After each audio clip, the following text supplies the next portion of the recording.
इससे बड़ा दुर्भाग्य क्या हो सकता है कि गंगा जी के किनारे की पूरी पट्टी की आजादी के बाद विकास में पिछड़ती ही चली गई।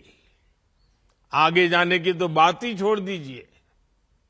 इस वजह से लाखों लोगों का गंगा किनारे से पलायन भी हुआ। इस स्थिति को बदला जाना जरूरी था। इसलिए हमने एक नई अप्रोच के साथ काम करना तय किया।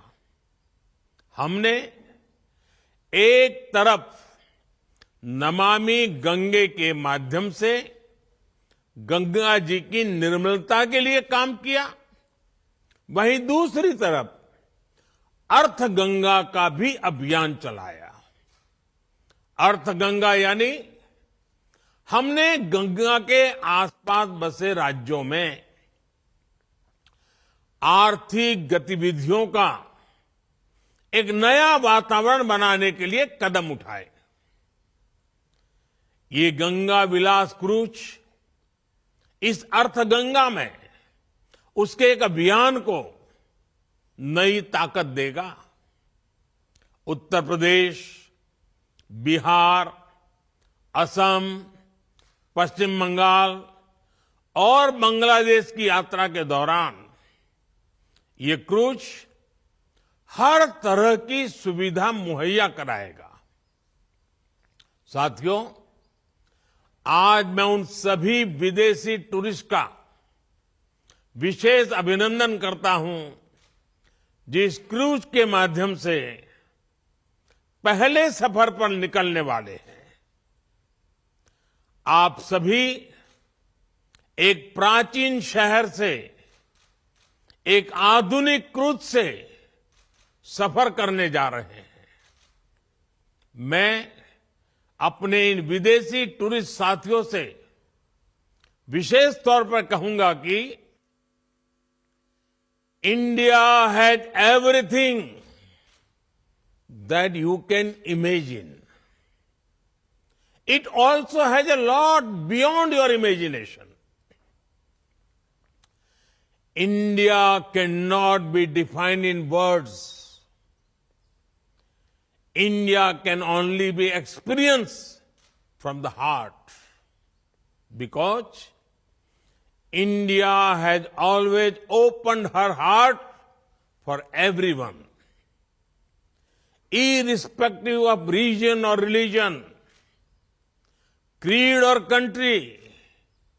We welcome all our tourist friends from different parts of the world. साथियों, एक क्रूज यात्रा एक साथ अनेक नए अनुभव लेकर आने वाली है। ये जो लोग इसमें से अध्यात्म की खोज में हैं, उन्हें वाराणसी, काशी, बोधगया, विक्रमशिला, पटना साहिब और माजुली की यात्रा करने का सौभाग्य मिलेगा।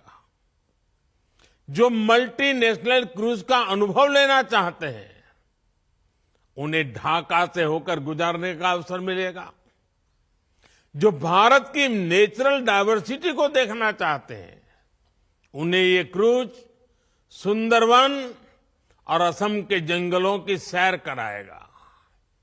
जिन लोगों की रुचि भारत में नदियों से जुड़े सिस्टम को समझने में है, उनके लिए यात्रा बहुत महत्वपूर्ण होगी, क्योंकि ये क्रूज 25 अलग अलग नदियां या नदी धाराओं से होकर गुजरेगी। और जो लोग भारत के समृद्ध खान पान का अनुभव लेना चाहते हैं, उनके लिए भी ये बेहतरीन अवसर है। यानी भारत की विरासत और आधुनिकता का अद्भुत संगम हमें इस यात्रा में देखने को मिलेगा। क्रूज टूरिज्म का ये नया दौर इस क्षेत्र में हमारे युवा साथियों को रोजगार, स्वरोजगार के नए अवसर भी देगा। विदेशी पर्यटकों के लिए तो ये आकर्षण होगा ही। देश के भी जो पर्यटक पहले ऐसे अनुभवों के लिए विदेश जाते थे, वे अब पूर्वी भारत का रुख कर पाएंगे। ये क्रूज जहां से भी गुजरेगा, वहां विकास की एक नई लाइन तैयार करेगा। क्रूज टूरिज्म के लिए ऐसी ही व्यवस्थाएं हम देश भर के नदी जलमार्गों में तैयार कर रहे हैं। शहरों के बीच लंबे रिवर क्रूज के अलावा हम अलग अलग शहरों में छोटे क्रूज को भी बढ़ावा दे रहे हैं।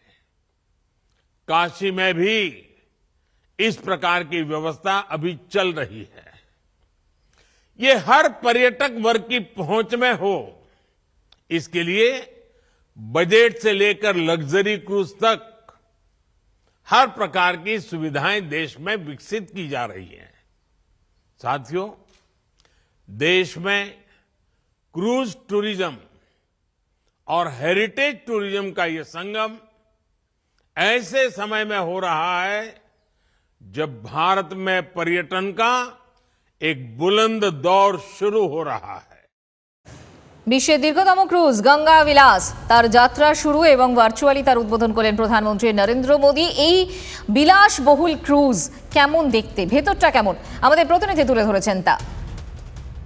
गंगा विलास क्रूज़ है, सबसे लंबी यात्रा है, जल यात्रा है। 51 दिनों की ये जल यात्रा है जिसमें 3200 किलोमीटर का सफ़र तय होगा। और 3200 किलोमीटर का सफ़र तय होगा, इसका मतलब ये है कि वाराणसी से होता हुआ वाया बांग्लादेश और फिर बांग्लादेश से होता हुआ असम जाएगा। कल्चरल जो भारतीय संस्कृति और कल्चर है उसे देखने को मिलेगा। और यहाँ पर ये रूट मैप भी दिखाया गया है, मैं आपको दिखा रही हूँ ये रूट मैप, ये देखिए। और इस नेविगेशन के ज़रिए आप देख पा रहे हैं कि ये शिप का है। मैं आइए आपको इस जगह से शिप को दिखाती हूँ। हम अभी क्रूज़ के अंदर है और ये जो शिप है ये सपोर्टिव शिप है जो आप देख पा रहे हैं, ये सपोर्टिव शिप है। इसके अलावा आइए सन डेक पे।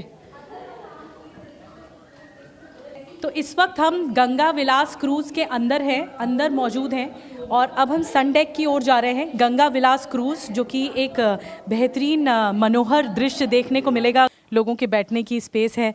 Hi sir, good morning. आप देख सकते हैं जो स्विस यात्री हैं वो यहाँ पर मौजूद हैं लाउंज में।